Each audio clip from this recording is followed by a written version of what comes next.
The ink satisfies no one. It is a quiet thing, black and thin, barely enough to fill the loop of a signature, and yet it carries the weight of 7 years of a life built on someone else's bones, of every silence mistaken for surrender. The pen was cheap, a blue plastic ballpoint she had carried in her coat pocket since the morning she decided this day would come, and when Margaux Holloway pressed it to the final page of the divorce decree, she did not hesitate. She did not cry. She did not look at the empty chair across the mahogany table where her husband should have been sitting.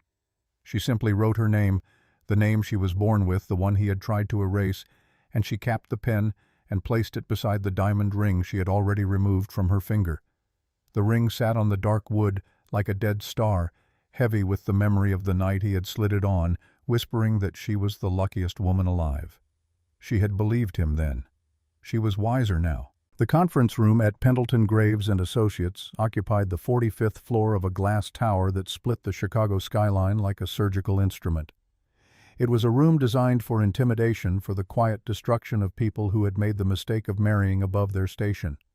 Rain lashed against the floor-to-ceiling windows, turning the city below into a smear of gray and furious orange. The leather chairs smelled of money and threats. The overhead lights were calibrated to make anyone sitting on the wrong side of the table look smaller, paler, less consequential. Margaux sat on that side now alone, wearing a trench coat that had survived 3 Chicago winters and a pair of boots with scuffed toes. No family stood behind her. No high-powered legal team whispered strategies in her ear. Just her and the silence she had been sharpening into a blade for 2 years. Across from her sat Arthur Graves, Dominic Ashford's personal attorney and professional destroyer of inconvenient people. Arthur was a man who understood the architecture of ruin, who knew how to dismantle a woman's credibility the way a demolition crew knows how to bring down a building, with precision, with paperwork, with the quiet placement of charges in load-bearing walls. He had a dossier on Margaux 3 inches thick. Her spending habits, her medical records, her psychological profile, the names of every friend she had confided in during the marriage. He was ready to deploy all of it. Next to him sat a junior associate who looked too young to understand what was happening and too nervous to ask. And next to the junior associate was the empty chair. Dominic's chair. The man who had shared her bed for 7 years, who had whispered promises into her hair while simultaneously erasing her name from patent filings, could not be bothered to attend the dissolution of their marriage. He was in New York 3 hours ahead by ambition and a private jet, preparing for the event that would cement his legend. Arthur pushed a thick stack of documents across the table with the practiced ease of a man who had done this 100 times. His voice came out smooth, almost kind, the way a surgeon's voice sounds when delivering a terminal diagnosis. "Dominic sends his regrets," he said. "He is currently preparing for the Ashford Dynamics Future Gala at the Plaza. He trusts they could conclude this matter efficiently." The word he used was unpleasantness, as though 7 years of a woman's life could be filed under minor inconvenience. Margaux stared at the empty chair. She let the silence stretch until Arthur shifted in his seat. 7 years of dinners cooked that went cold because Dominic was on calls that could not wait. 7 years of smiling beside him at industry events while his hand gripped her waist, not with affection, but with ownership. 7 years of being introduced as my wife, never as a software architect, never as the woman who wrote the algorithm that powered the most valuable technology company on Wall Street. "He is not here," Margaux said. Her voice was quiet, the way deep water is quiet before it pulls you under. Arthur opened the divorce folder, spreading pages like a dealer laying cards. Regarding the settlement, he began, as per the prenuptial agreement which his team had reviewed extensively, the payout was capped. However, Dominic was prepared to be generous. A lump sum of $2 million provided she signed the non-disclosure agreement and vacated the Lakeshore Drive penthouse by midnight tonight. Arthur smiled. It was the smile of a man who had already won and was now simply going through the formalities of accepting the surrender. $2 million was enough to start over somewhere quiet, he said, somewhere appropriate. The junior associate looked down at his notepad. Even he could feel the cruelty in the word appropriate. They expected her to fight. Every preparation Dominic had made, every weapon Arthur had loaded into that 3-inch dossier was built for war. They had anticipated Tier's demands for equity in a company whose stock had tripled in the last quarter thanks to the Aegis predictive algorithm. They had prepared character witnesses who would testify that Margaux was emotionally unstable, that she had contributed nothing to the marriage beyond her presence at dinner parties. They had a psychologist on retainer who would swear under oath that Margaux displayed signs of delusional thinking. Dominic had prepared for every possible version of this conversation except the one that was about to happen. Margaux reached into her bag. Arthur tensed the way a man tenses when he senses the script has changed. She pulled out the blue pen. "I do not want the 2 million," she said. Arthur blinked. For a man who had negotiated 7-figure settlements for breakfast, the sentence did not compute. "If you are planning to litigate for a larger share," he began, his voice hardening. "I do not want any money," Margaux said, and for the first time she looked him directly in the eyes. The brown of her irises was so dark it was almost black, and there was something in them that Arthur had not encountered before in this room, not from any of the discarded wives who had sat in that chair over the years. It was not grief. It was not rage. It was certainty. "I do not want the apartment. I do not want the cars. I do not want spousal support." She flipped to the back page of the decree. Clause 14, Section B, she recited from memory. "Any party may waive financial restitution in exchange for an expedited dissolution of marriage, effective immediately upon signature." Arthur frowned, the frown of a chess player who realizes the board has shifted in a way he did not anticipate. "Be reasonable, Margaux," he said, leaning forward. "You have no income, no assets outside the marriage. You will be destitute." "A clean break," she replied. "No ties, no money trails, nothing connecting me to Dominic Ashford ever again." She signed her name on the final page, Margaux Holloway, not Ashford. The name she had carried before a charming man with a vision and a desperate need to be worshipped had convinced her to trade it for his. She pushed the papers across the table. "It is done." Arthur stared at the signature. The ink glistened under the conference room lights. It was too easy. Dominic had prepared him for a siege, and instead the city had opened its gates. A mix of professional suspicion and something close to awe crossed his face. "You are walking away with nothing," he said. Why, Margaux stood. She reached into her coat pocket and produced a thick, cream-colored envelope sealed with red wax. The seal bore a crest Arthur did not recognize, a phoenix rising from a fortress. There was no return address, only a name written in elegant, archaic script on the front. "Dominic." "Give this to him tonight," Margaux said, placing the envelope on the table with the care of someone handling a detonator. "At the gala." Arthur picked it up. It was heavier than it should have been. A love letter. He scoffed, trying to regain control of the room. A plea for reconciliation. Margaux smiled. It was a smile Arthur had never seen on her face during the entire 7 years she had been married to his client. It did not contain warmth. It did not contain sadness. It contained the quiet satisfaction of a woman who has been counting down to a moment that everyone else does not yet know is coming. "It is a reminder," she said. She turned and walked toward the heavy double doors. Arthur called after her, unable to stop himself. "What are you going to do now?" Margaux paused, her hand on the brass handle. The rain was still hammering the windows. The city below was drowning in its own ambition. "I am going home," she said. Arthur almost laughed. "Home." "Your parents passed years ago. You sold your childhood house in Vermont to fund Dominic's first server farm." "I know," Margaux said. She opened the door and stepped through it, and Arthur was left holding an envelope he did not understand, watching the space where she had been standing, feeling for the first time in his career that he had been outmaneuvered by someone he had dismissed as irrelevant. The marble lobby of the law firm was designed to make departing clients feel the full weight of what they were leaving behind. Margaux walked through it without looking at the portraits of founding partners or the tasteful arrangements of orchids that cost more per month than her first apartment. She did not call a car service. She walked straight out into the November rain, and the cold hit her face like a correction, like the world reminding her that she was alive and that everything from this moment forward belonged to her. A black sedan was idling at the curb.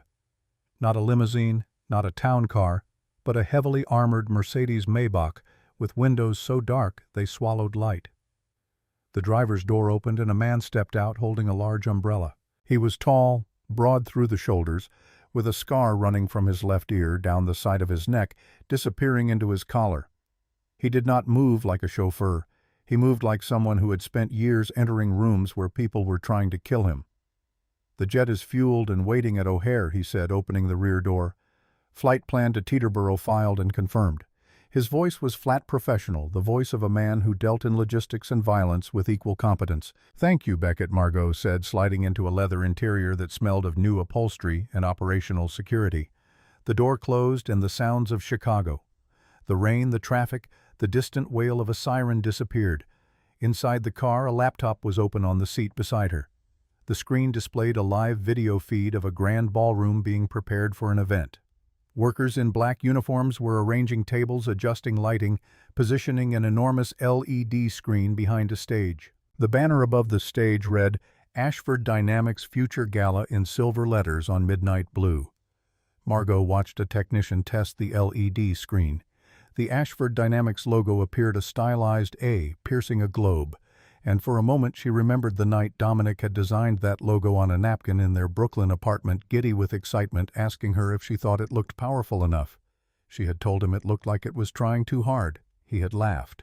That was the version of him she had loved, the hungry kid from West Virginia who could not believe his luck. That version had been dead for years. She picked up a secure satellite phone from the armrest. She dialed a number that existed in no public directory that was routed through 3 encrypted relays before it reached its destination. A voice answered, deep and unhurried.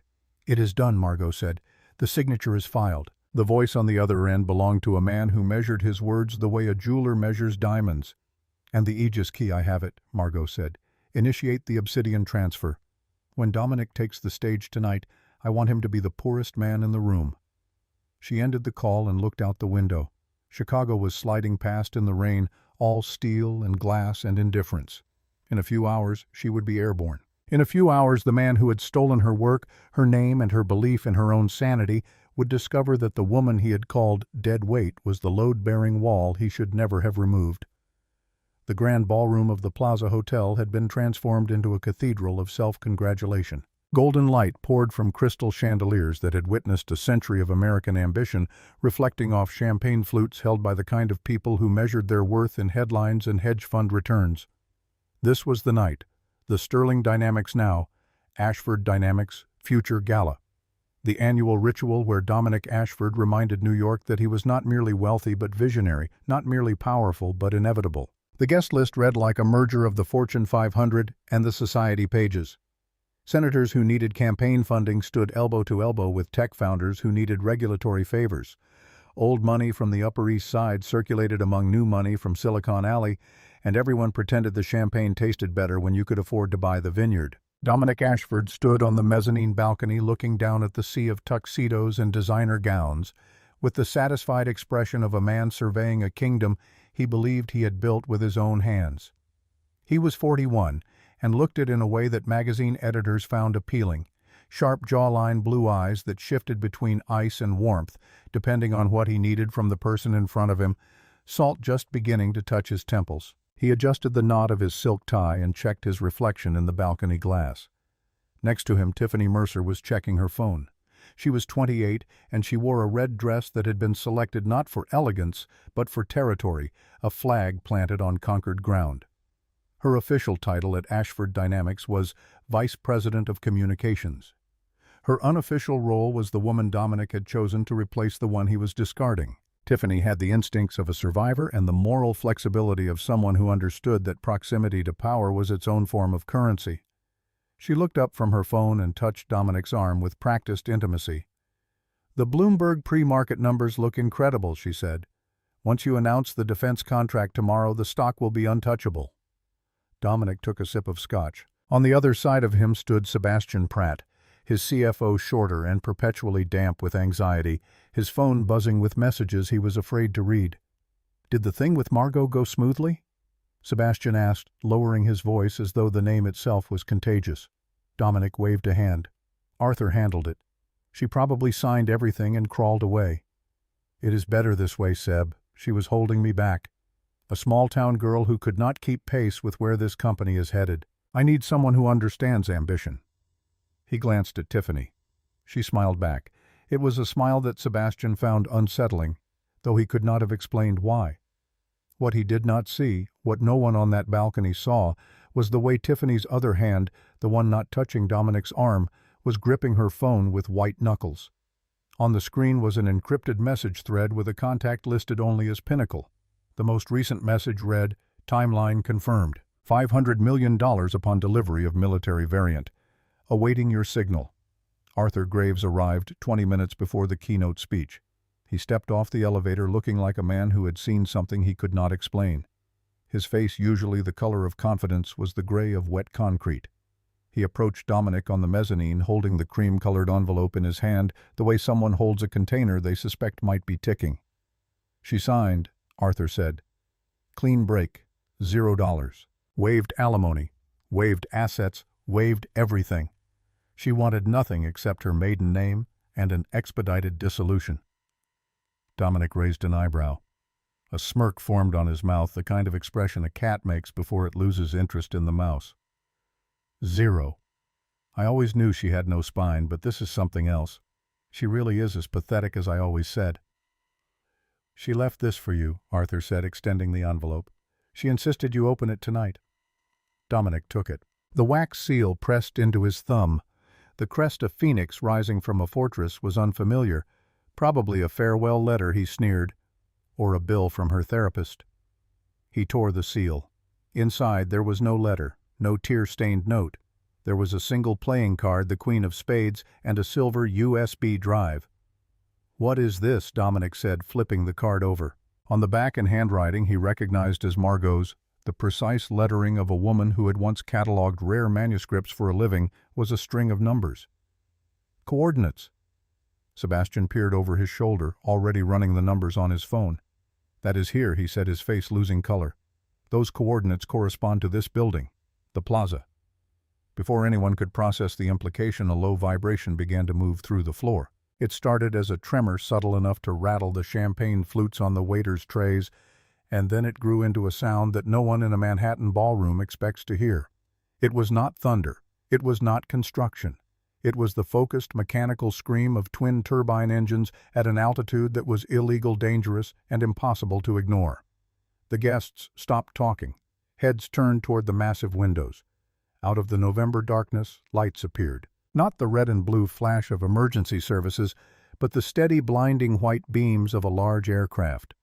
A Gulfstream painted matte midnight black with no visible tail number was banking hard over Midtown, coming in at a height that made several guests step backward from the glass. It leveled out and swept past the hotel so close that the chandeliers swayed and the windows vibrated in their frames. Someone dropped a champagne glass. The sound of it breaking was swallowed by the roar. "Who the hell is that?" Sebastian screamed. "That is restricted airspace over Manhattan. You cannot just fly a private jet over the plaza." But the jet did not leave. It circled, banking wide over Central Park and coming back for another pass, slower this time, as though it wanted to be seen. And then the massive LED screens behind the stage, the screens that had been displaying the Ashford Dynamics logo in pristine blue, glitched. Static tore through the branding. The logo dissolved. In its place, a countdown appeared. White numbers on a black background. 10, 9, 8. "Cut the feed." Dominic barked at the technical crew stationed beside the stage. "Cut it now!" The technicians were already typing frantically, their faces illuminated by the pale glow of their monitors. "Sir, we are locked out," one of them said without looking up. "Something is bypassing the internal server. We cannot override it." 5, 4, 3. Dominic looked down at the USB drive in his hand. A cold knot formed below his sternum, the first physical sensation of a realization that had not yet reached his conscious mind. 2, 1, 0. The screens went black. The ballroom held its breath. Then a document appeared, projected 50 feet wide and 30 feet tall behind the stage where Dominic was supposed to announce the most important deal of his career. It was not a video. It was not a manifesto. It was a patent filing from the United States Patent and Trademark Office, and it bore the kind of dry, bureaucratic formatting that makes legal documents so devastating when they contain the truth. Title: Aegis Predictive Core Algorithm. Inventor Margaux H. Holloway. Assignee: the Obsidian Trust, LLC. The room went silent with the particular quality of silence that occurs when several hundred powerful people simultaneously realize they have been lied to. Sebastian grabbed Dominic's arm. "Dom, the patent for Aegis is in your name. You told the board you wrote the source code. You testified to the SEC that the algorithm was your original work. Dominic could not speak. He stared at the screen as the document scrolled, automatically revealing page after page of technical evidence. Code commit logs going back 10 years, timestamped and authenticated every line of source code signed by a user ID that read Ghostwriter-177. Development notes in a handwriting that matched the card in the envelope. Architecture diagrams dated 3 years before Ashford Dynamics was incorporated. Every algorithm, every breakthrough, every elegant solution that had made Dominic a billionaire and a magazine cover regular, all of it traceable to a single author who was not Dominic Ashford. Then a new window opened on the screen, a live video feed that replaced the patent document. It showed the interior of the jet that was still circling above Manhattan. The camera was steady, professional grade. And there, sitting in a cream leather captain's chair holding a glass of red wine that caught the cabin light like a ruby, was Margaux. She looked nothing like the woman in the trench coat. The scuffed boots were gone. The tired eyes were gone. She was wearing a tailored black suit that fit her like armor. Her hair was pulled back, severe and deliberate. She was not beautiful in the way Tiffany was beautiful, which is to say, decoratively. She was beautiful the way a loaded weapon is beautiful, with purpose and consequence. She looked directly into the camera, and in the ballroom below, 600 people felt as though she was looking at each of them individually. "Hello, Dominic." Her voice came through the gala's sound system with the clarity of a church bell. Every speaker in the ballroom carried it. Every corner heard it. There was no static, no distortion, just the calm, measured voice of a woman who had rehearsed this moment in her mind for 730 nights. "You wanted a clean break," she continued, swirling the wine in her glass. "You wanted to keep the company and leave me with nothing. But you forgot something, Dominic. You forgot that you cannot own what you did not build." She took a sip. "You did not build Ashford Dynamics. You sold it. You pitched it. You put your name on the building and your face on the magazine covers. But I built it. I wrote Aegis in a basement in Brooklyn while you were out having dinners you called networking. I patched the servers at 3 in the morning while you slept in sheets I bought with my salary. And I own the intellectual property. Every line, every function, every patent, mine." Dominic grabbed a microphone from the nearest stand, his hands shaking so badly he nearly dropped it. "This is a lie," he shouted into the ballroom. "She is mentally unstable. She is a disgruntled ex-wife." Security cut the audio. "It is not a lie," Dominic Margaux continued, and her voice overrode his, the way the ocean overrides a man shouting at waves. "And because I knew you would try to cheat me, because I know exactly who you are and what you do, when you feel threatened, I built something else into the code, a safeguard, a correction." On the screen behind Dominic, the patent document was replaced by a command line interface, green text on a black background. The cursor blinked once, twice, and then a single line of code executed itself. Protocol 0 initiated. Intellectual property reclamation in progress. Unauthorized royalty recovery activated. Sebastian was already on his phone dialing the company's financial operations center. When someone answered, he listened for 3 seconds and then looked at Dominic with the expression of a man watching a building collapse in slow motion. "Dom, the accounts. The Cayman Holdings, the operating capital, the reserve funds." "What about them?" Dominic roared. "They are draining. It is automated. The IP owner is reclaiming royalties for unauthorized commercial use of patented technology. It is pulling from every account simultaneously." "How much?" Sebastian's voice broke. "Billions, Dom. It is moving billions." On the screen, Margaux leaned forward. "I tried to be a good wife, Dominic," she said. "I tried to be your partner. But you did not want a partner. You wanted an audience. So now I am taking back what is mine, and I am giving you what you always gave me. Nothing." The jet on the feed banked sharply.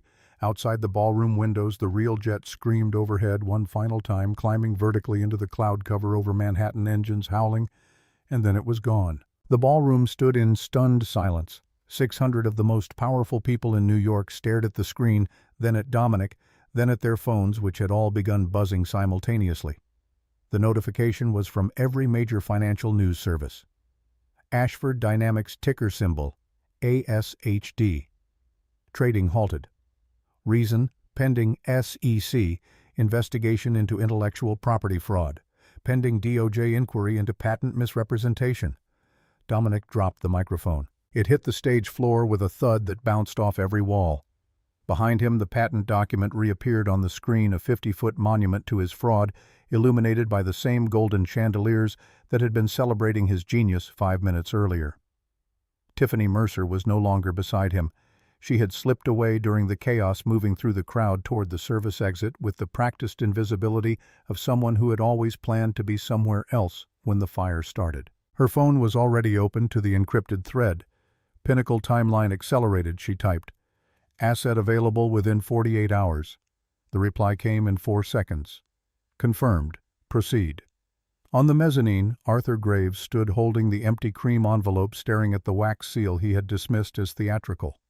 The phoenix rising from the fortress. He understood it now. It was not a family crest. It was a promise. From the ashes, from the wreckage of a marriage designed to keep her small, a woman had built a machine that could bring down the man who had caged her, and she had done it so quietly that no one heard the construction until the walls fell. Dominic stood alone under the lights, surrounded by people who were already calculating the distance they needed to put between themselves and him.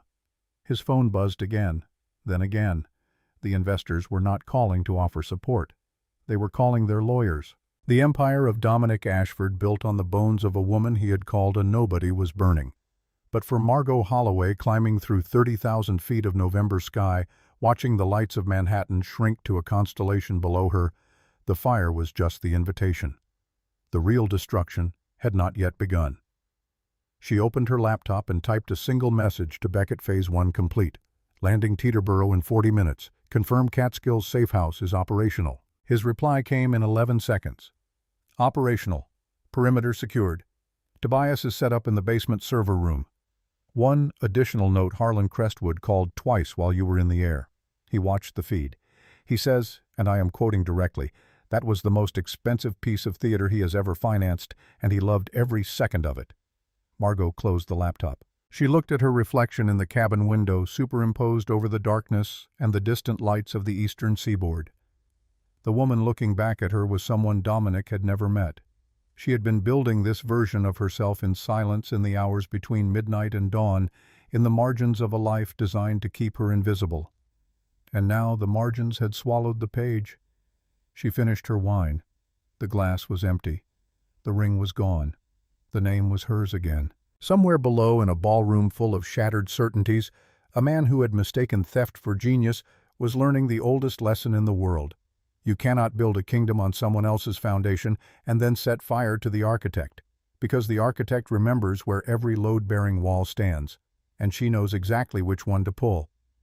The penthouse on Lakeshore Drive looked like the aftermath of a man who had tried to fight his own reflection and lost. The 70-inch television lay face down on the hardwood, its screen a spider web of fractured glass.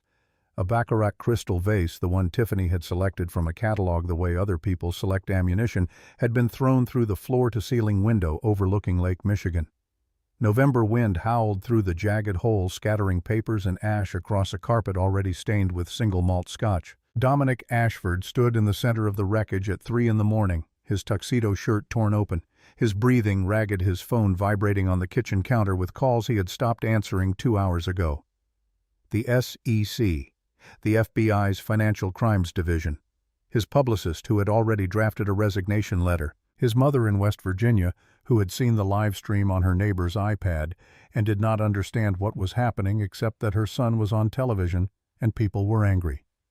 He ignored them all.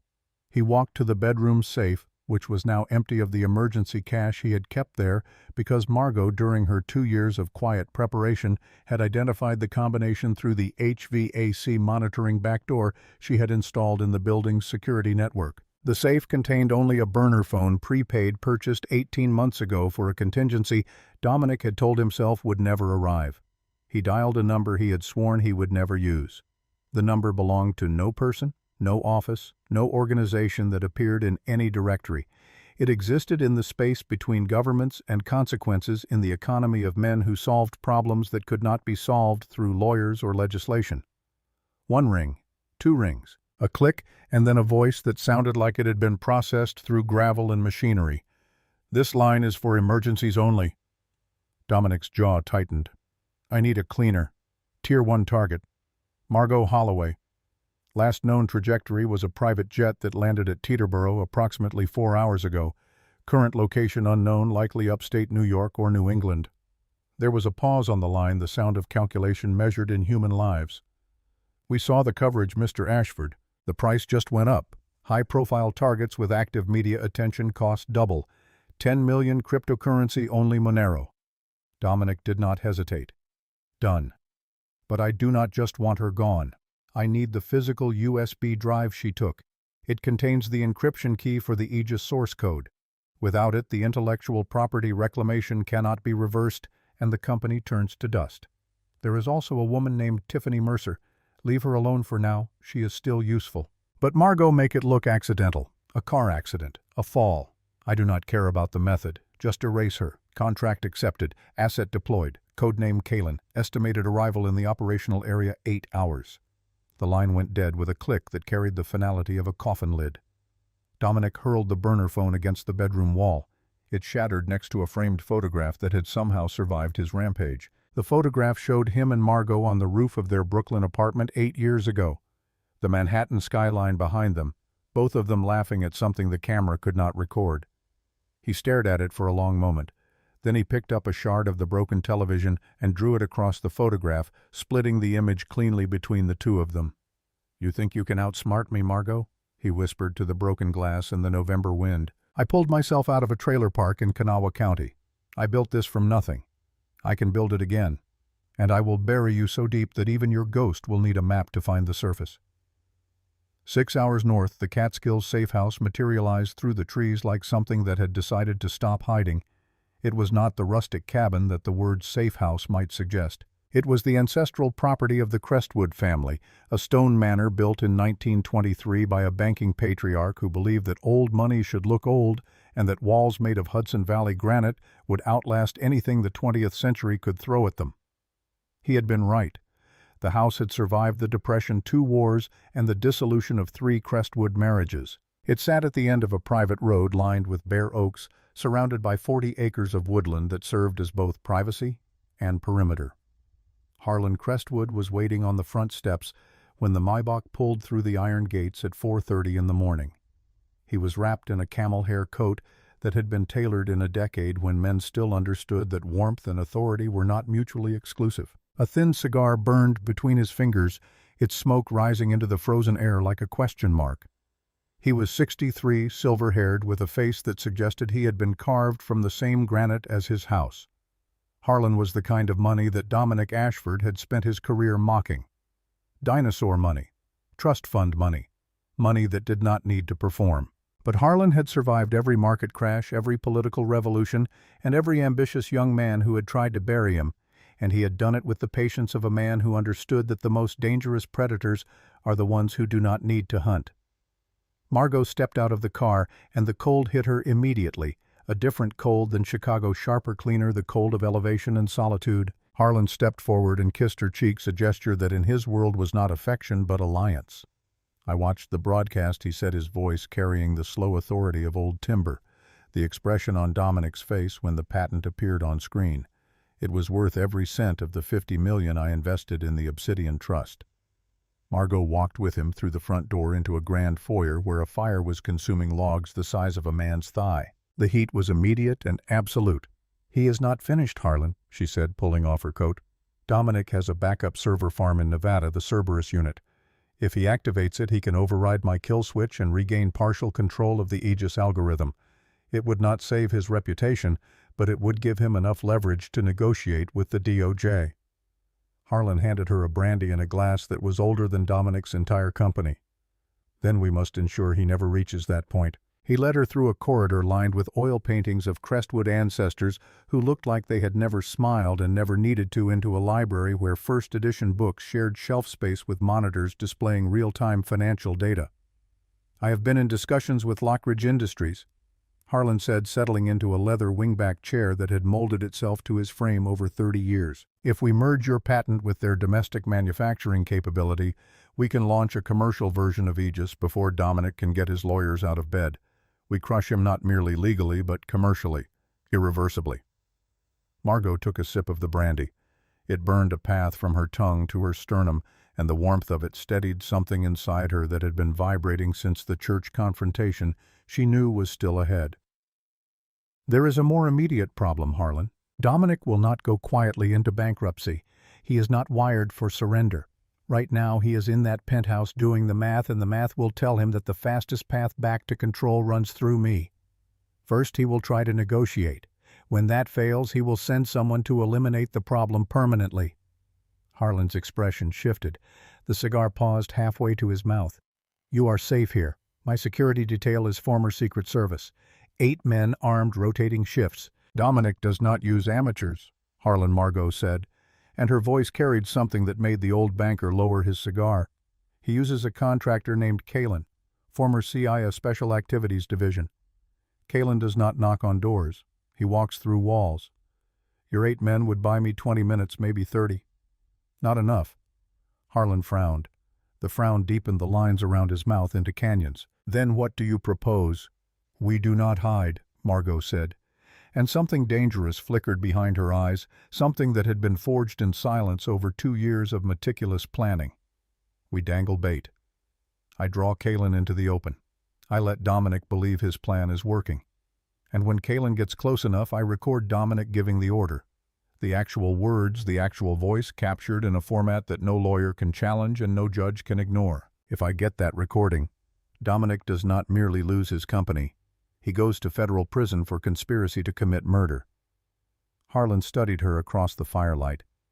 The quiet librarian Dominic had married the woman who had smiled politely at charity galas while her husband took credit for her work was gone.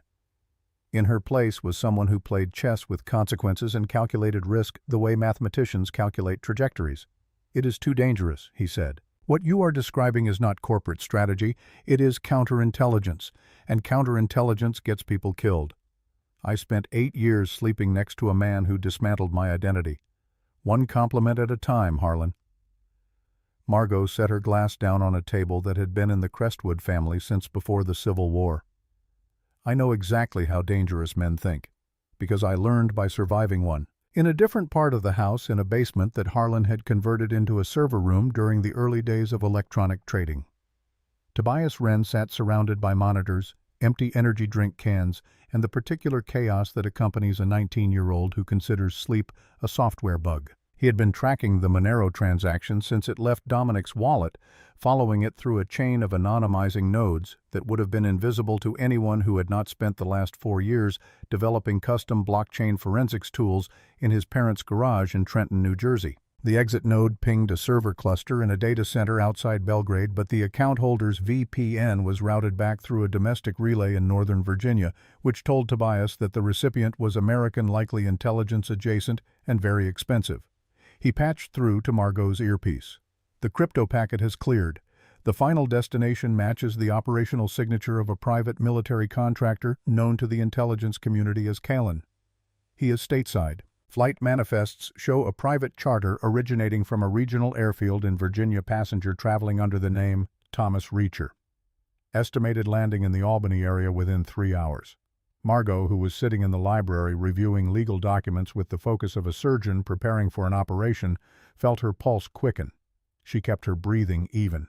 3 hours was faster than she had anticipated. Dominic was more desperate than she had calculated, or Kalen was more efficient. Either way, the timeline had compressed. The bait would need to be set immediately. She stood and walked to the window. Dawn was beginning to lighten the sky above the Catskill ridgeline, turning the bare trees into black lace against a band of gray-violet. She touched her earpiece. Initiate the trap, she told Tobias. Broadcast my location. Make it look like a mistake, like a GPS tag that was not properly secured. I want Dominic and Kalen to believe they found me through their own intelligence. Put the beacon on the church in Hudson Valley, St. Anselm's. Tobias's voice crackled back, younger than it should have been for the gravity of what he was being asked to do. Margaux, are you sure about this? This man kills people for a living. He does not miss. Just do it, Tobias. She tapped a key on her tablet and felt the digital breadcrumb deploy a carefully constructed illusion of vulnerability, a wounded animal leaving a blood trail for a predator she intended to trap. The location notification pinged simultaneously on Dominic's phone in Chicago and on the tablet of the man currently descending through New England airspace toward a small airfield outside Albany. Location shared, Margaux Holloway. Status active. Location, St. Anselm's Church, Hudson Valley, New York. The church was 200 years old and looked every day of it. It sat on a hill overlooking the Hudson River, surrounded by graves so ancient that the names on the headstones had been worn smooth by centuries of weather. The stonework was gray, the kind of gray that exists only in the northeastern United States, the gray of endurance and Protestant restraint. Inside the nave was lit by stained glass windows that cast pools of amber and blue on the flagstone floor. It was a Tuesday morning, and the church was empty except for a priest arranging hymnals near the altar, a priest who moved with an unusual economy of motion for a man of the cloth, whose cassock did not quite hide the breadth of his shoulders or the alertness in his eyes. Becket Drain had objected to the cassock. He had objected to the entire plan. But Margaux had pointed out that the most effective traps are the ones the prey walks into willingly, and that Callan would not enter a building where he sensed military presence. He would, however, enter a church with a single unarmed woman and an elderly priest. The cassock stayed. Margaux entered through the heavy oak doors at 9:15 in the morning. The cold outside had deepened, and she could see her breath in the nave. She walked to the center pew and sat down, folding her hands in her lap the way she had been taught in the Catholic school her parents had scrimped to afford in a small town in Vermont, where ambition was considered a character flaw. She waited. The silence of the church was different from the silence of the safe house. It was older, heavier, saturated with the prayers of people who had come here looking for answers they already knew. 10 minutes passed. 20. The morning light shifted through the stained glass, painting the stone floor in colors that had no names. Then the heavy wooden doors creaked open, and the air pressure inside the church changed in a way that only someone who had been hunted would recognize. A man entered. Gray wool coat, flat cap, the kind of unremarkable appearance that allowed him to pass through any environment without being remembered. He was perhaps 45, fit in a way that suggested function over aesthetics, with pale eyes that moved across the interior of the church the way a camera moves across a crime scene, recording everything, assigning threat levels. He did not look at Margaux. He walked to the side aisle and appeared to examine a marble statue of St. Francis, but his trajectory was curving, tightening, closing the distance between himself and the woman in the center pew with the patience of something that had learned long ago that speed is the enemy of precision. Margaux felt him before she saw him approach. A displacement in the air behind her, the faintest disturbance in the quality of the silence. And then he was there, sliding into the pew directly behind her, with the kind of soundless movement that requires years of practice and a fundamental disregard for the lives of others. "Lovely windows," he whispered. His voice was flat, American scrubbed of regional accent, the voice of a man who had been trained to leave no fingerprints, not even vocal ones. The craftsmen who made them believed they represented grace. Ironic, given the circumstances. "Hello, Callan," Margaux said without turning around. Her voice was steady, and she was proud of that because her heart was slamming against her ribs with enough force to make her vision pulse. "You know who I am," he said. It was not a question. "That means you know why I am here." "Dominic paid you 10 million in Monero," Margaux said. "I can pay you 20. Callan chuckled, a sound so devoid of humor it might have been a mechanical function. "I do not break contracts, Mrs. Ashford. Bad for the brand. Besides, he offered a bonus for the drive." Margaux felt it then, the cold circle of a suppressor pressing against the base of her skull, hidden by the high wooden back of the pew. The metal was warm from being held inside his coat, which meant he had been ready to use it from the moment he entered. "Give me the drive," Callan said, "and perhaps I make it quick." "I do not have the drive," Margaux said, and she was surprised by how calm her voice sounded, as though it belonged to someone else, someone who was not currently feeling the precise circumference of a gun barrel against her neck. "Do not play games. I do not have it. Because I mailed it." The pressure of the suppressor increased. "Mailed it where?" "To the Department of Justice in Washington, D.C., addressed to the Attorney General. It went out yesterday via registered diplomatic courier." Margaux held her breath. The lie was enormous, constructed carefully to exploit the one vulnerability every assassin shares, the fear of a wasted mission. "You can kill me, Callan, but you cannot stop the mail." There was a half-second of hesitation, the tiniest recalculation behind those pale eyes, and in that half-second the world rearranged itself. The priest at the altar turned, Beckett Drain raised the suppressed MP5 submachine gun he had concealed beneath the cassock and fired a 3-round burst not at Callan, but at the iron chain suspending the massive wrought iron chandelier above the nave. The chain snapped with a sound like a rifle shot. Callan's training took over before his conscious mind could object. He threw himself sideways into the aisle as 2,000 pounds of iron and crystal crashed onto the pews where they had been sitting, filling the church with a detonation of dust glass and splintered oak. The noise was catastrophic, a sound that belonged to collapsing buildings, not houses of worship. Margaux had already rolled under the heavy bench in front of her, pulling herself beneath the solid oak the way she had rehearsed 3 times in the Crestwood basement while Beckett timed her with a stopwatch. Debris rained down. A shard of crystal opened a cut on her left cheekbone. She pressed her face against the cold stone floor and counted heartbeats.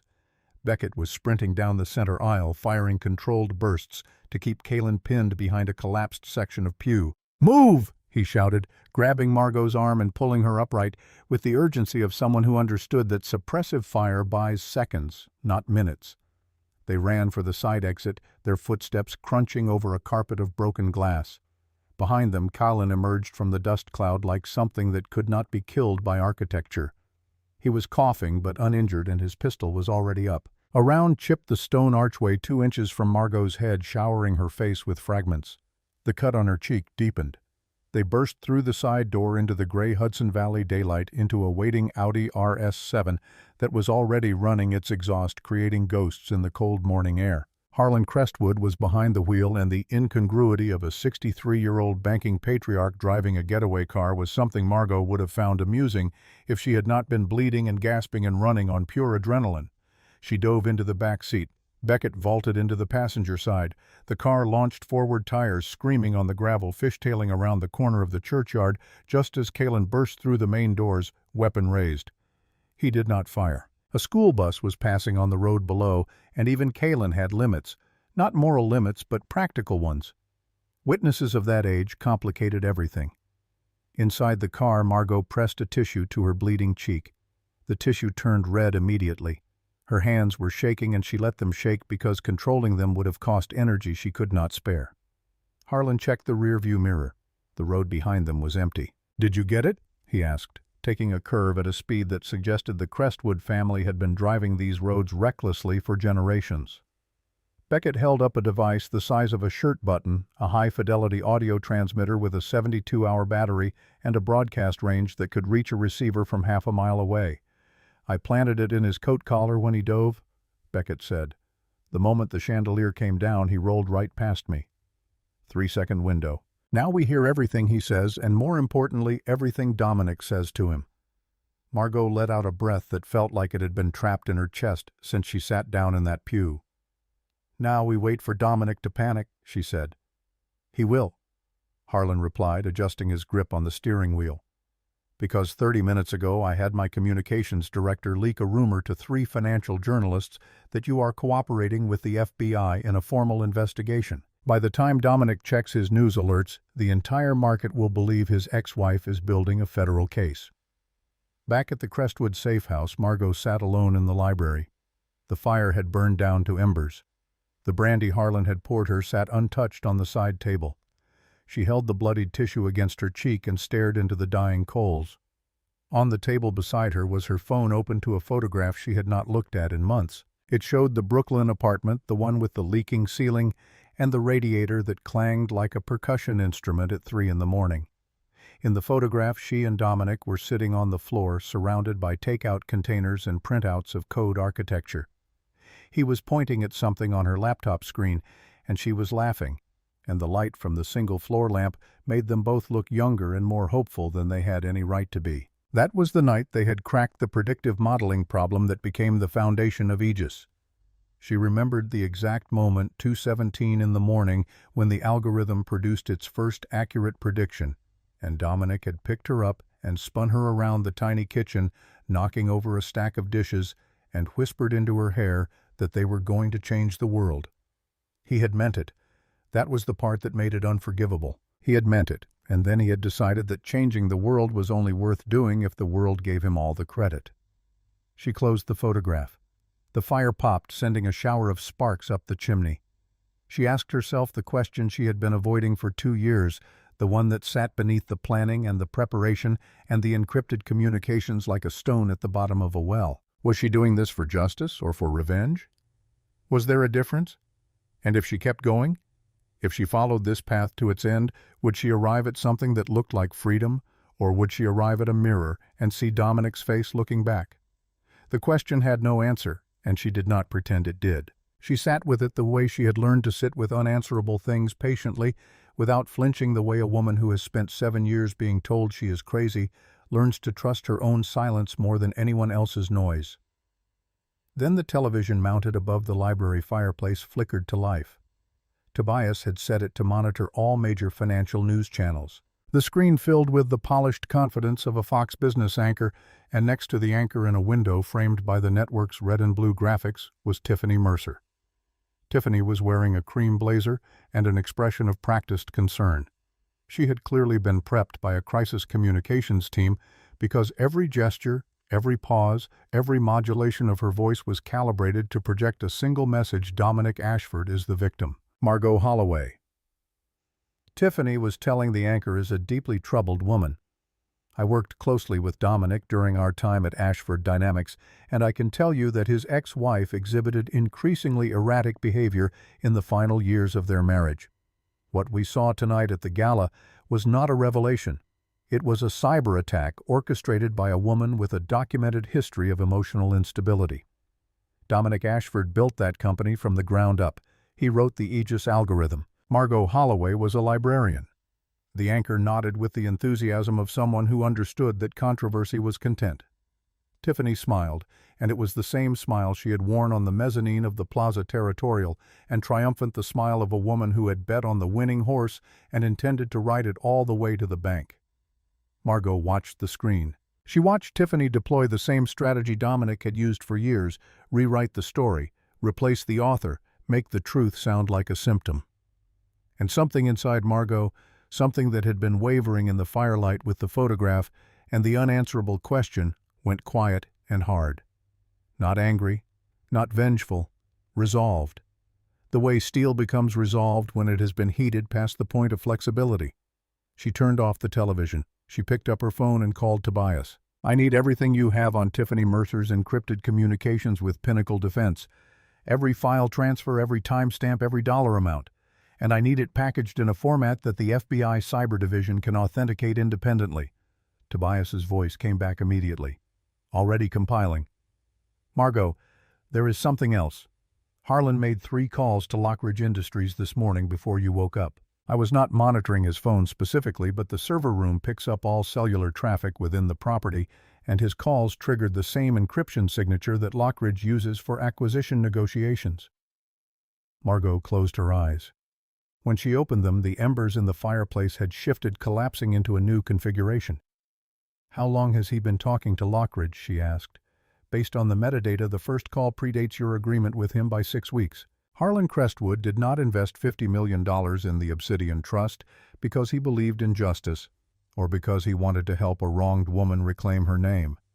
He invested because he had identified the Aegis patent as the most valuable piece of intellectual property in the technology sector, and Margaux's war with Dominic was the mechanism by which that property could be shaken loose from its current owner and redirected to Harlan's portfolio. He had shorted Ashford Dynamics stock 3 days before the gala. He had made hundreds of millions from the collapse, and he had already begun negotiations to acquire the patent through Lockridge Industries with himself as the majority stakeholder. Margaux Holloway was now playing against 3 opponents on a board that kept expanding. Dominic wanted her dead. Harlan wanted her patent. Tiffany wanted the weaponized version of her own creation. And the only advantage Margaux held was that none of them knew she could see all 3 boards simultaneously. She stood up from the leather chair. The brandy remained untouched. She walked to the library window and looked out at the Catskill forest, at the bare trees and the gray sky and the first flakes of snow beginning to fall. She pressed her earpiece. "Beckett, get Tobias. War room. 15 minutes. We are moving to the endgame." She paused.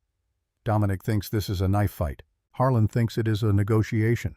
Tiffany thinks it is an auction. They are all wrong. This is a controlled demolition, and I am the only one in the building who knows where the charges are placed."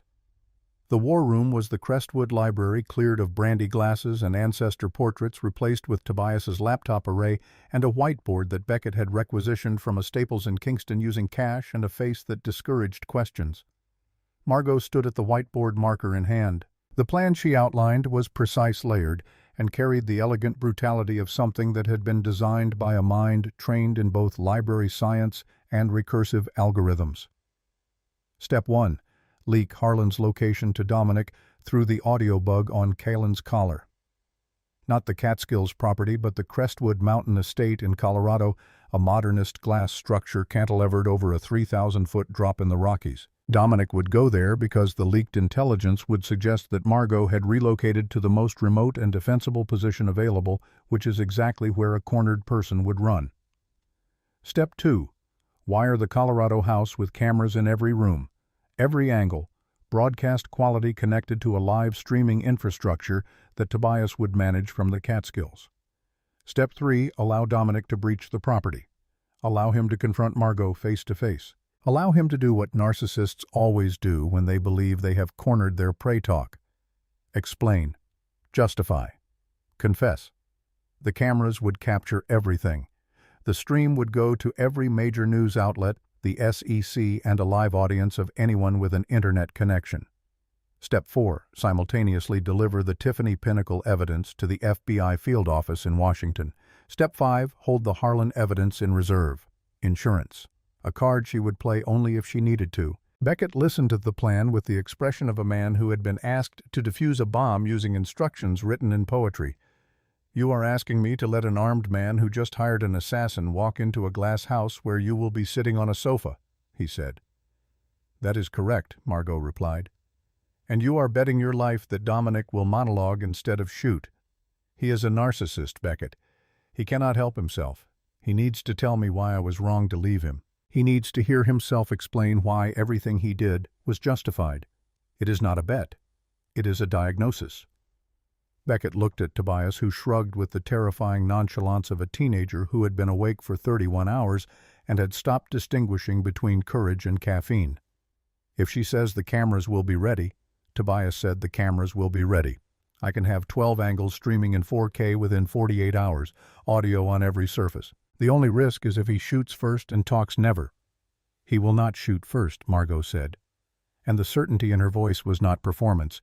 It was the knowledge of a woman who had spent nearly a decade studying the behavioral patterns of the man she married, mapping his responses the way she mapped code, identifying the loops and the triggers and the recursive patterns that made Dominic Ashford as predictable as the algorithm she had built. There was one more element to the plan, and Margaux delivered it with the calm of someone laying down a card they have been holding since the game began. "Kalen," she said, "I need to contact him directly." Beckett's hand tightened on the edge of the table. "You want to call the man who put a gun to your head 4 hours ago." "I want to hire him," Margaux said. "Dominic paid $10 million for a contract that is now compromised. The church confrontation was too public. The audio bug means Kalen's communications with Dominic are no longer secure. Kalen is a professional, and professionals recalculate when variables change. I am going to offer him $20 million not to kill Dominic, not to kill anyone, but to ensure Dominic arrives at the Colorado house believing Kalen is still working for him. Kalen becomes the escort. He delivers Dominic to the trap, and he keeps me alive during the confrontation. It reframes the entire church incident. If Kalen agrees, it means every moment from this point forward, including the confrontation in Hudson Valley, becomes part of a narrative where I was never the prey. I was always the one holding the leash." Beckett stared at her for a long time. The scar on his neck moved as he swallowed. "And if Kalen says no, then we go to Colorado without insurance," Margaux said. "And I trust the cameras more than the cavalry." She picked up the satellite phone. She dialed the number Tobias had extracted from the Monero transaction metadata. It rang 3 times. A voice answered, the same flat American monotone she had heard in the church, the voice of a man who charged by the syllable. "Mrs. Ashford, I was not expecting this call." "It is Holloway," Margaux said, "and I have a counteroffer." The conversation lasted 4 minutes. When it ended, Margaux set the phone down and looked at Beckett. "He is in," she said. $20 million wired upon completion. He confirms that the church was a clean extraction on his end, no intention to terminate. He found the audio bug within an hour of the confrontation and chose to leave it active because in his words a monitored channel is more useful than a silent one. He has been feeding Dominic curated intelligence since this morning, reinforcing the narrative that I fled to Colorado. Dominic is already making travel arrangements. Kalen will accompany him as contracted muscle, and when the moment comes, he will step aside. Beckett exhaled. "There is a word for what you are doing," he said, "and I am not sure it exists in any language I speak." Margaux picked up the marker and wrote the final line on the whiteboard. The coordinates of the Colorado property, the date 2 days from now, and beneath it in block letters the only operational code name she needed, Protocol 0 Phase 2. She capped the marker. Every chess piece was on the board. The king did not know he was cornered. The queen did not need him to. The snow was falling harder now over the Catskills, blanketing the forest in white, erasing footprints, covering evidence, making the world look clean and simple in a way that had nothing to do with the truth. Margaux stood at the library window and watched it accumulate. In 48 hours, she would be standing in a glass house on a mountain in Colorado, waiting for a man who wanted her dead to walk through the door. She had spent 2 years building the architecture of this moment, writing the code that would execute it, recruiting the people who would make it possible. And now, standing at the edge of the final act, she felt not fear, not triumph, but the particular clarity that comes when a person has burned away everything they do not need and is left with only the essential, the work, the name, and the knowledge that sometimes the most powerful move is not to take the king, but to let him walk into the space you have prepared, sit down and destroy himself. She touched the cut on her cheek. It had stopped bleeding, but it would scar. She did not mind. Scars were just the body's way of keeping score. The eyrie had no business existing where it did. It was a provocation against gravity, a cantilevered block of reinforced concrete and ballistic glass thrust over a sheer rock face in the Colorado Rockies, suspended 3,000 feet above a valley floor that spent most of winter buried in blue shadow. Harlan Crestwood had commissioned it from an architect who believed buildings should frighten the landscape into submission, and the result was a structure that looked less like a home and more like a declaration of war against the concept of falling. One road led to it, a single-lane switchback carved into granite that took 40 minutes to climb from the county highway. The only other approach was helicopter, and the pad was bolted to the cliff edge like a steel period at the end of a very long threat. Anyone who entered had one way out.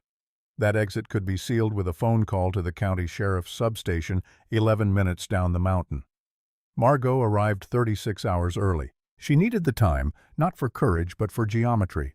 The precise placement of 12 cameras no larger than shirt buttons into positions that would capture every angle of the main living area without creating a single blind spot. Tobias had driven through the night from the Catskills in a rented cargo van surviving on energy drinks and the manic focus of a teenager who had been told that the most consequential broadcast of the decade was his to engineer. He converted the basement utility room into a transmission center running cable calibrating satellite uplinks and testing each feed until the resolution was sharp enough to read the serial number on a coin from across the room. 2 cameras went into the bookshelves. 1 disappeared into the overhead light fixture. 2 more hid inside smoke detectors. 1 sat behind a framed landscape painting of the valley below which struck Tobias as poetic in a way he did not have time to appreciate. 6 additional units covered the kitchen hallway front entrance and the terrace where the wind never stopped. Audio pickups were embedded in the coffee table, the stone mantelpiece, and the underside of the leather sofa. When Tobias finished, he sat back in his basement chair, surveyed the wall of monitors, and realized he had built something that would either vindicate a woman's 10-year fight for her own name or broadcast her murder in high definition to an audience of millions. He chose not to dwell on the second possibility. Margaux stood on the terrace while the final calibrations ran. The wind at this altitude did not gust so much as in habit, pressing against her body with the constant insistence of something that wanted her to leave. She wore a white cashmere sweater that disappeared against the snow on the railing.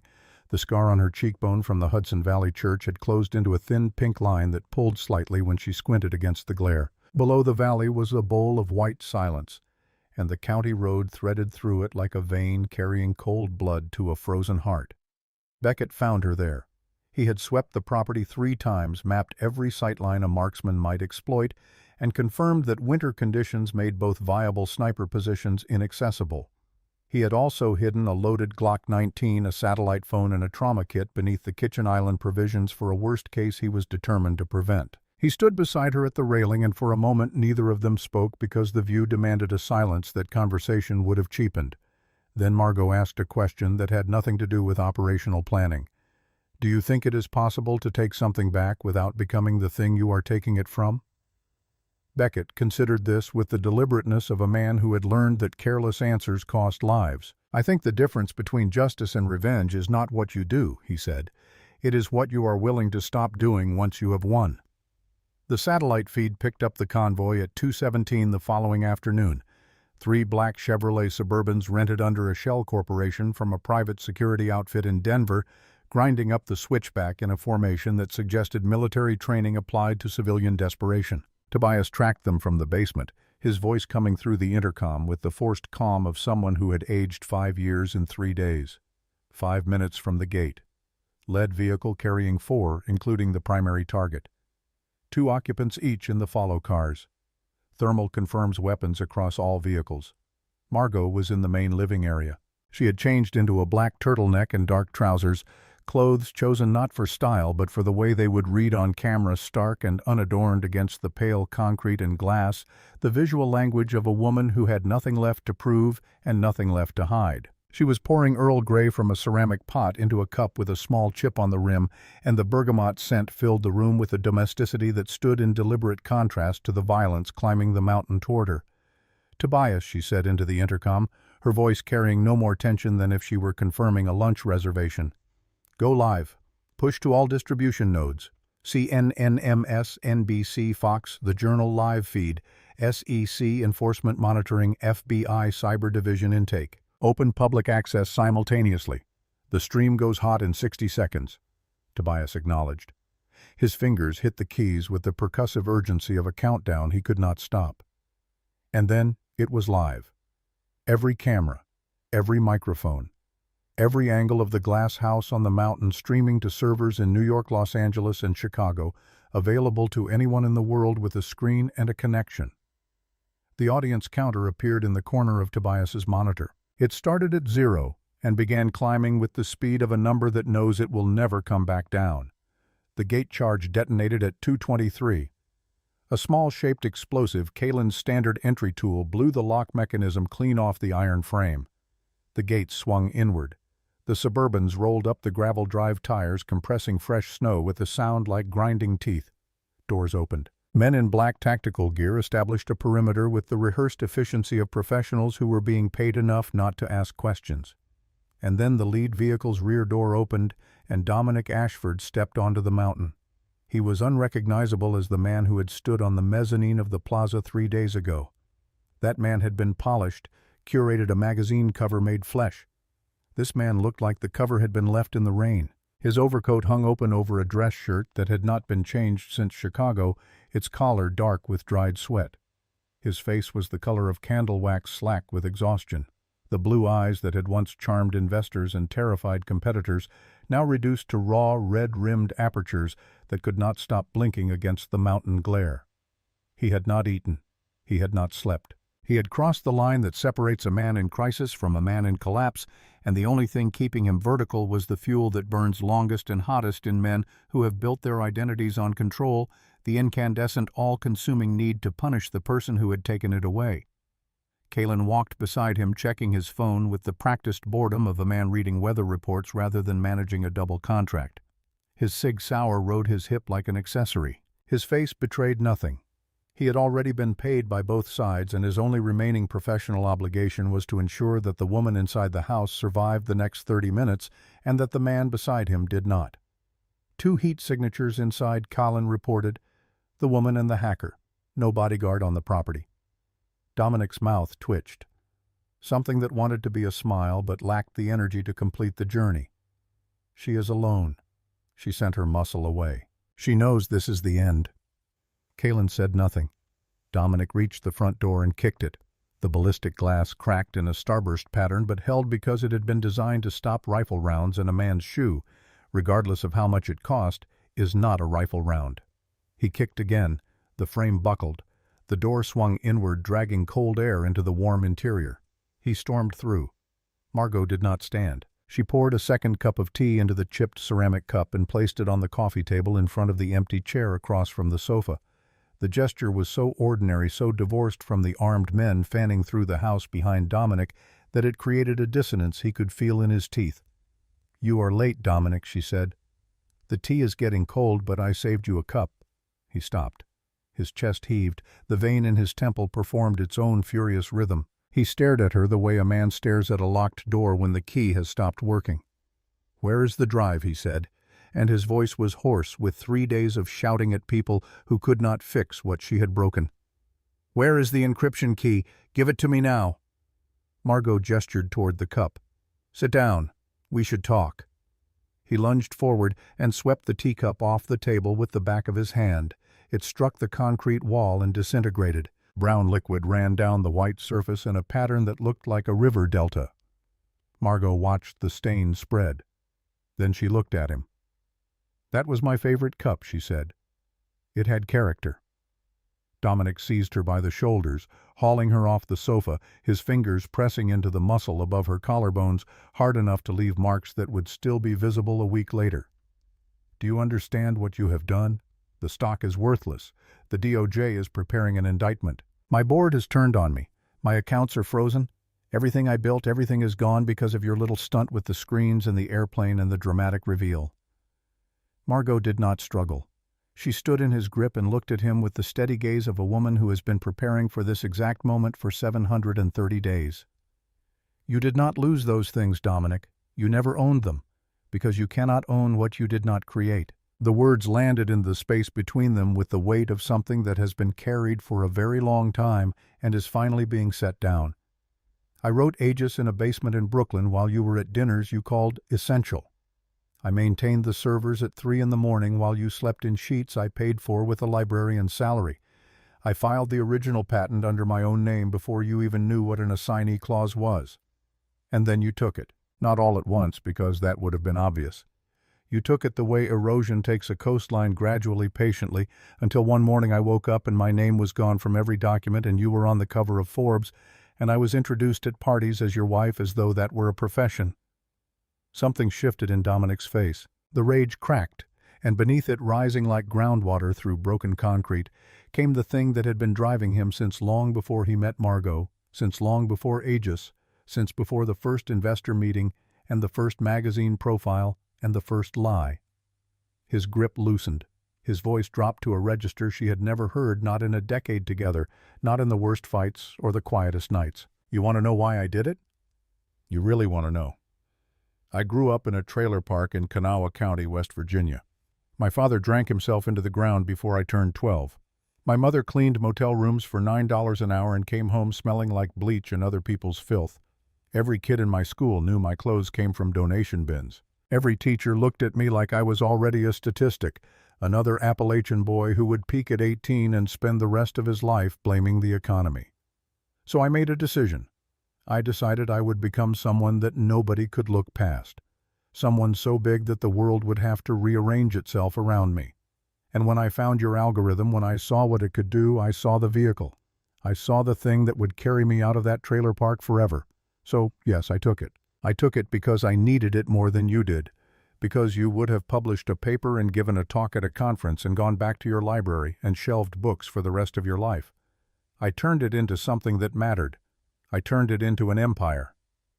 The room was silent except for the wind against the glass and the almost inaudible hum of 12 cameras recording everything. Margaux looked at the man who had once spun her around a kitchen in Brooklyn, and she understood him completely, and the understanding was the saddest thing she had ever felt because it changed nothing. "You are right about one thing," she said. "I would have given it away.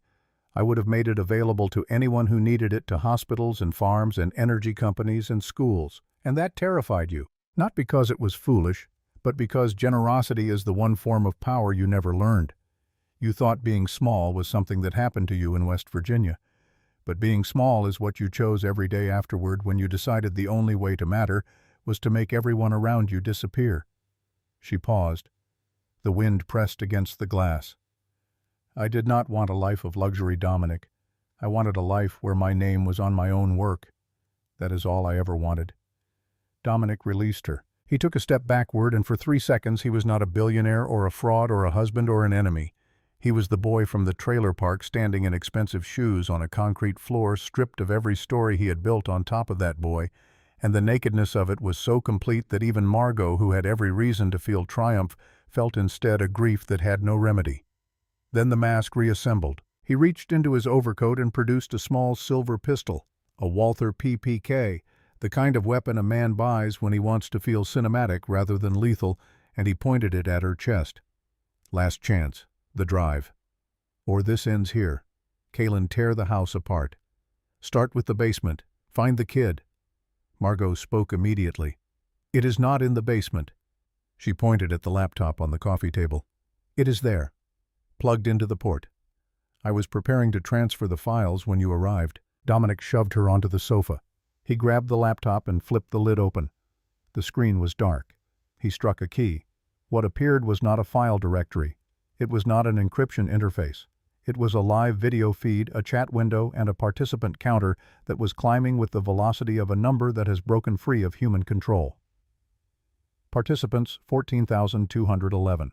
The chat was a torrent. Verified accounts from CNN, The Wall Street Journal, MSNBC, BBC, America. FBI Cyber Division feed logged and preserved. SEC enforcement monitoring active. And between the institutions, thousands of civilians, people who had received the link through social media, through news aggregators, through the unstoppable machinery of collective witness, all of them watching a man with a gun standing over an unarmed woman in a glass house on a mountain. Dominic saw the green camera light above the screen. He looked up. He looked around.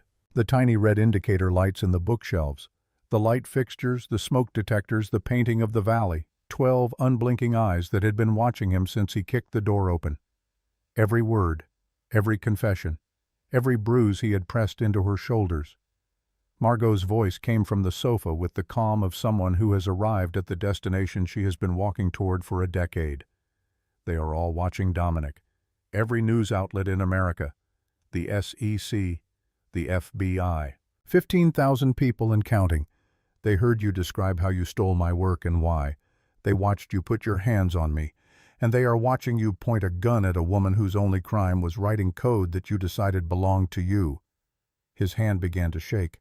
The pistol trembled. On the laptop screen he could see his own face captured from an angle that made the weapon look enormous, and his expression look exactly like what a man looks like when he realizes that the story he has been telling about himself has just been replaced by the truth. Kaylin, he screamed. Kill the feed. Cut the power. Rip the cables out. Do something. Kaylin did not move. He was standing near the entrance weapon, holstered phone in hand. His pale eyes carried the absolute neutrality of a man who has already been paid and has no further obligations to anyone in the room. He looked up. Contract terminated, Mr. Ashford. Void upon public exposure. Standard clause. But I should tell you something else. I have been working for your wife since before the church in Hudson Valley. She offered $20 million not for your death but for your delivery. Every step you took from Chicago to this mountain was a step she designed. The church, the chase, the intelligence that led you here. I walked you through all of it because she paid more, and because her operational architecture was frankly the most impressive piece of field strategy I have encountered in 20 years of professional work. He signaled his team. The mercenaries filed out. The cracked front door clicked shut. The sound of SUV engines fading down the switchback was the sound of a man's last allies leaving him to the consequences he had earned. Dominic lowered the gun, not deliberately, not as a decision, but because the arm holding it had exhausted the will required to maintain a threat that no longer had an audience willing to be threatened. He sank into the chair opposite the sofa, the chair where Margaux had placed the cup of tea he had smashed. His legs folded, his shoulders caved. He became smaller than she had ever seen him. Smaller than the trailer park, smaller than the boy who had decided that the world owed him something large enough to fill the hole where his self-worth should have been. Through the glass walls, thin and distant but growing, came the wail of sirens climbing the mountain road. The county sheriff, the state patrol, the machinery of accountability moving at the speed of law. "It is over," Dom Margaux said. Her voice held no triumph. Only the exhaustion that follows the completion of something that consumed everything you had. He looked at her. Why I gave you a life most people dream about. Why tear it all down?" She stood and walked to him. She crouched until her face was level with his. "Because there are things worth more than everything, Dominic, and the truth is one of them." She reached out and took the Walther from his hand. His fingers opened without resistance, the fingers of a man who has nothing left to grip. She placed the gun on the coffee table beside the laptop, where the viewer count had crossed 4 million and was still climbing. The tactical team arrived 7 minutes later. Colorado State Patrol officers breached through the terrace and front entrance, simultaneously moving with the efficient choreography of men who train for situations that most people only see in news feeds. They secured Dominic face down on the concrete, zip-tied, his wrists, lifted him to his feet, and walked him through the cracked front door into the snow and the flashing red and blue lights that turned the white landscape into something that pulsed with consequence. Margaux stood at the window and watched them guide him into the back of an armored transport.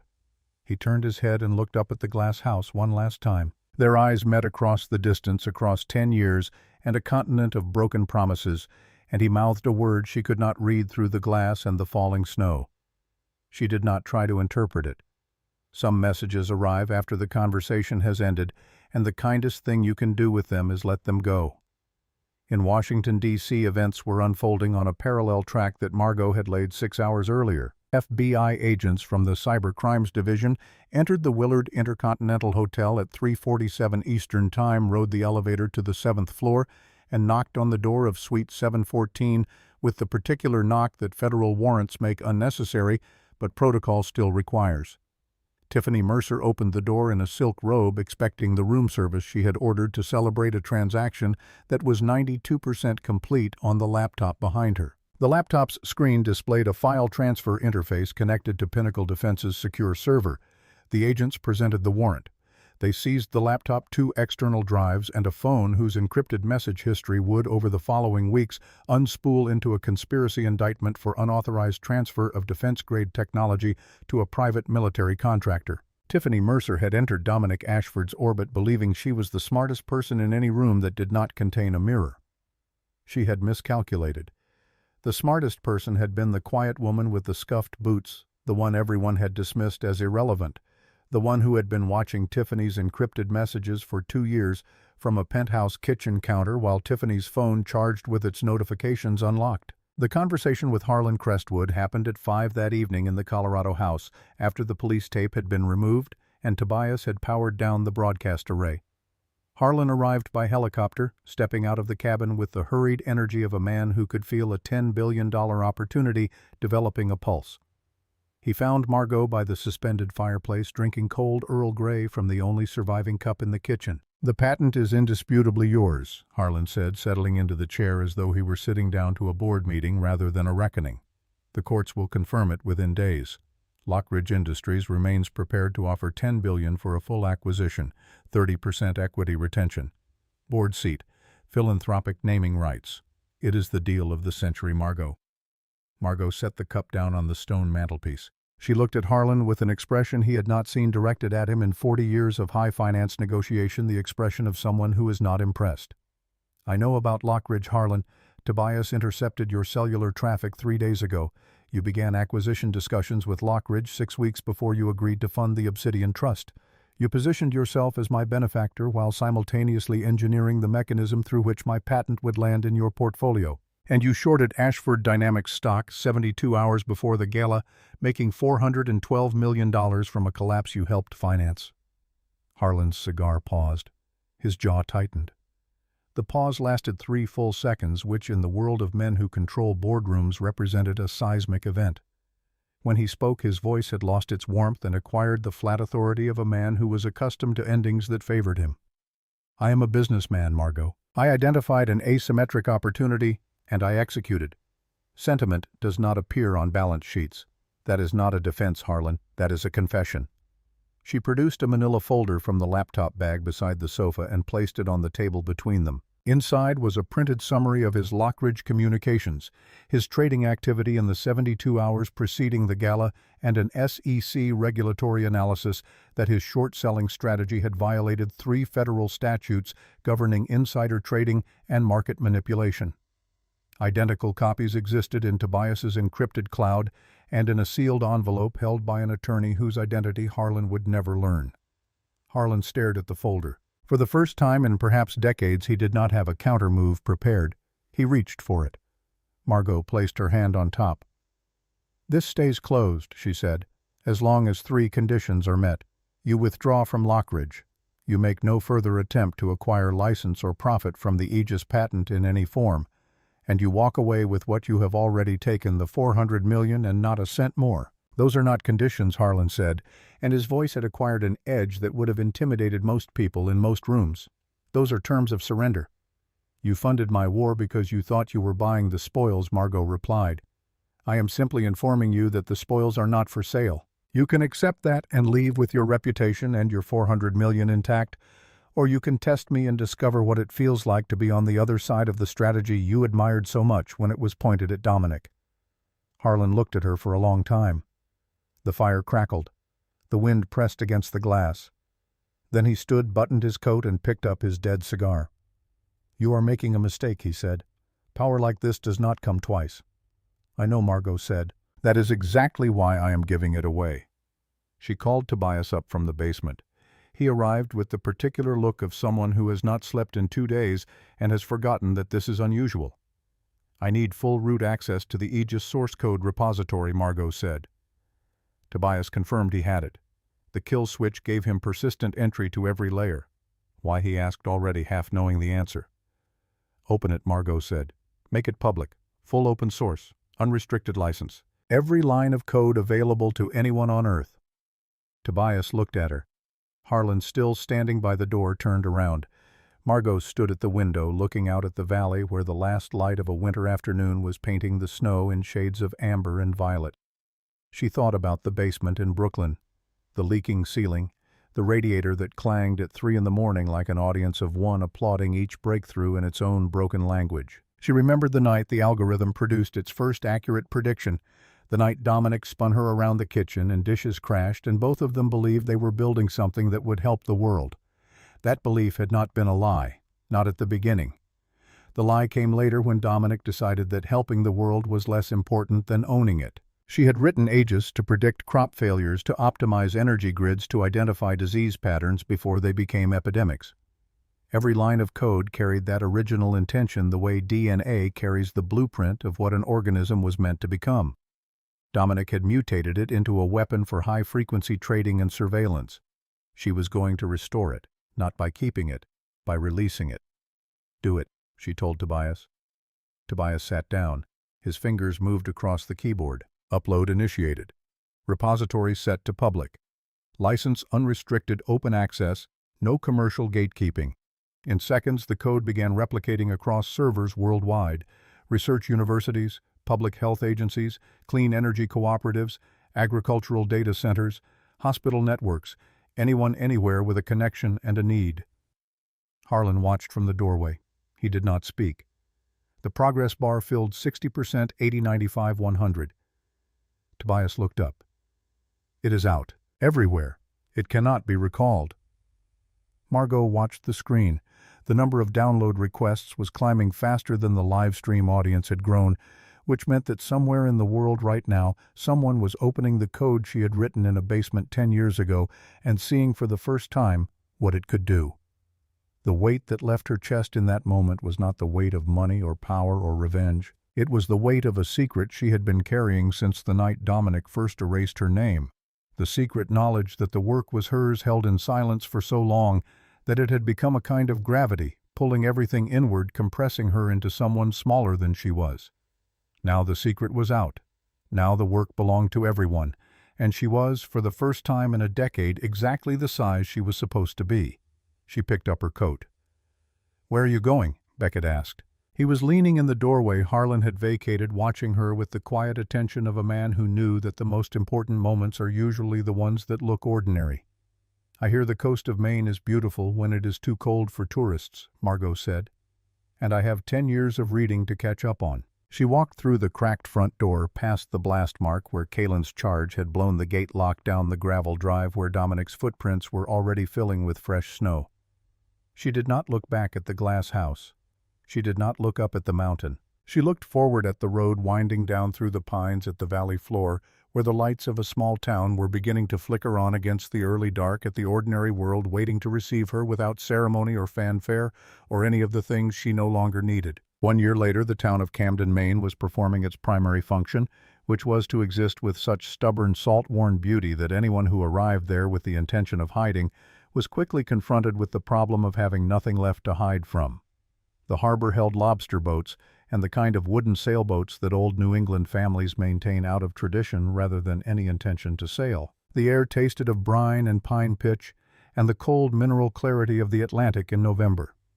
On Main Street, tucked between a hardware store that had not changed its window display since the Reagan administration and a coffee shop that roasted its own beans in a machine older than most of its customers, there was a bookstore. It was small, warm, and organized with the particular logic that only makes sense to people who believe that the arrangement of books is a form of moral philosophy. The owner was a man named Aldridge, 74, who had run the store for 4 decades and who evaluated all human beings on a single criterion: what they read and whether they were honest about why. His assistant had arrived 11 months ago with a suitcase, a reference letter from a library in Vermont, and the kind of quiet competence that made Aldridge suspect she was overqualified for the position and underqualified for whatever she was recovering from. She went by a name that was not Margaux, and she shelved books with the reverence of someone who understood that every spine on every shelf represented a person who had tried to make sense of the world by writing it down. On the small television above the register, a PBS program was playing. The Holloway Core, 1 year later. The screen showed a montage diagnostic algorithms identifying early-stage cancers in rural clinics across Appalachia, optimized power grids reducing blackouts in the desert Southwest, agricultural models predicting drought patterns across the Great Plains with 96% accuracy. All of it running on open-source code that had been downloaded 11 million times in 12 months. The woman behind the counter did not look at the screen. She was shelving a book she had been recommending all week, a used hardcover edition of Hemingway's A Movable Feast, the same edition that had been on the shelf of the Columbia University Library where she had first met a man who asked her to explain why he was reading it wrong. She placed it on the shelf between 2 other novels, spine out, and touched its cover with a fingertip and let it go. The bell above the door chimed. Beckett Drain walked in. He looked different from the last time she had seen him, broader through the chest, lighter in the face, carrying himself with the settled posture of a man who had finally stopped bracing for impact. The scar on his neck had faded to a white line that creased when he smiled, and he was smiling now. "You are hard to find," he said. Margaux looked up from the shelf. "How long did it take?" Harlan spent 6 months and 3 private investigators before he gave up. "He still tells people you lost your mind when you gave away $10 billion.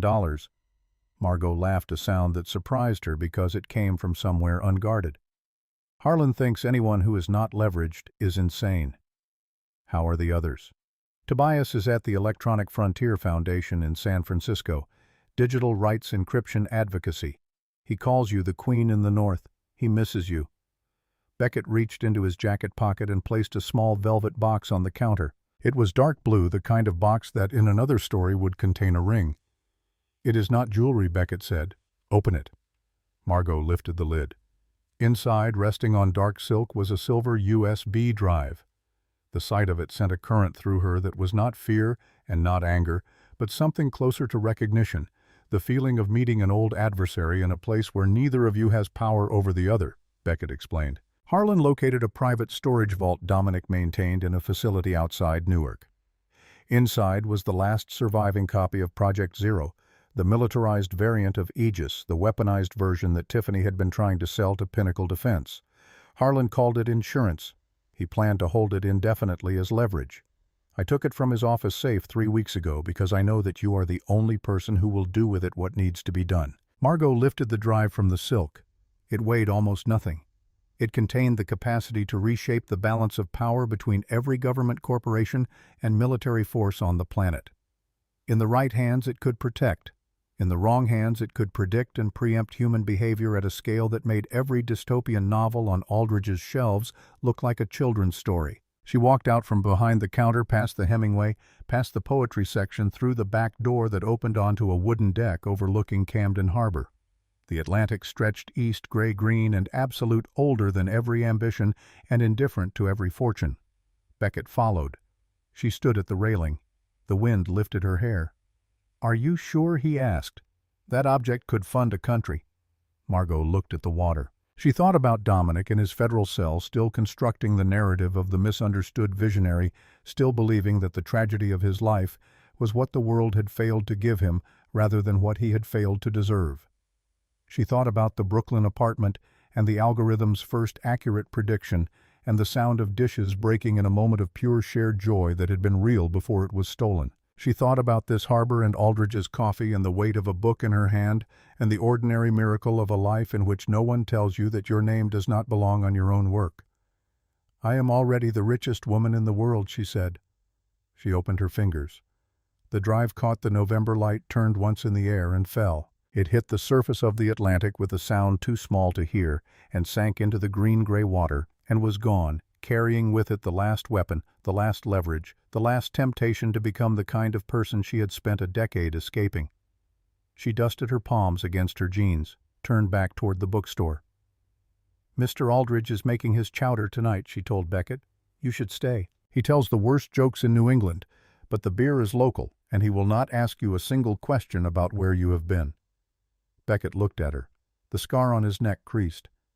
"I would like that," he said. They walked inside. The bell chimed. The door closed behind them, and through the glass the harbor went on doing what it had always done, holding boats, reflecting sky, receiving whatever the world dropped into it without judgment or memory. Somewhere in a federal prison in West Virginia, a man who had once believed he was untouchable was staring at a ceiling he could not buy. And somewhere in a bookstore in Maine, the woman he had called a nobody was handing a Hemingway novel to a retired schoolteacher, telling her that it was about a man who had everything and did not know it until it was gone, and that the best books are the ones that make you want to live differently, not because they tell you to, but because they show you what differently looks like. The teacher took the book. Margaux smiled. The afternoon light moved across the harbor. The bell above the door chimed for someone new, and the world, as it always does, continued.